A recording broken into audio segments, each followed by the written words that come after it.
পর্ব ২০৯। নিজের ইতিহাস লিখুন। একদিন আমি মক্কার হারামে শরীফে বসা ছিলাম। দিনটি ছিল ঘুমট। জোহরের ওয়াক্ত হয়ে আসছিল। এমন সময় আমি একজন বৃদ্ধ মানুষকে জমজমের পানি বিতরণ করতে দেখলাম। তিনি কয়েকটি পেয়ালা ভরে নিয়ে মানুষদের দিতেন এবং তারপর ফিরে এসে একইভাবে পেয়ালাগুলো ভরে মানুষের পানি বিতরণের কাজ করতেন। বেশ কিছু সময় যাবৎ তিনি এই কাজ করতে করতে ঘামিয়ে ভিজে গেলেন।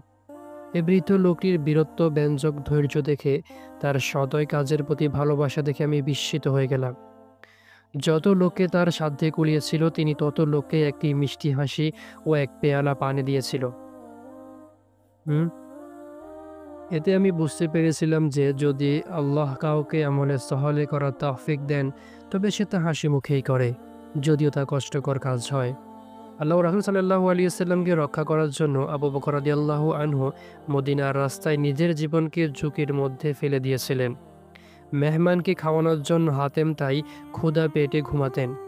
মুসলিমদের বিশ্রাম দেওয়ার জন্য আবু উবাইদা রাদিয়াল্লাহু আনহু রাত জেগে পাহারা দিতেন। রাতে যখন লোকজন ঘুমিয়ে থাকতো তখন তাদের নিরাপত্তা বিধানের জন্য ওমর রাদিয়াল্লাহু আনহু রাস্তায় রাস্তায় হাঁটতেন। মহা আকালের বৎসর জনগণকে খাওয়ানোর জন্য তিনি নিজে না খেয়ে থাকতেন। ওহদের যুদ্ধের সময় আবু তালহা রাদিয়াল্লাহু আনহু নবী করিম সাল্লাল্লাহু আলাইহি ওয়াসাল্লামকে তীর থেকে রক্ষার জন্য নিজের দেহকে ঢাল হিসেবে ব্যবহার করেছিলেন। ইবনে মুবারক রাহিমাহুল্লাহ নিজে রোজা রেখে জনগণের মাঝে খাবার বিতরণ করতেন। তারা আল্লাহর ভালোবাসার প্রতি মিসকিন, ইয়াতীম ও বন্দীকে খানা খাওয়ায়। সূরা আদ-দাহর।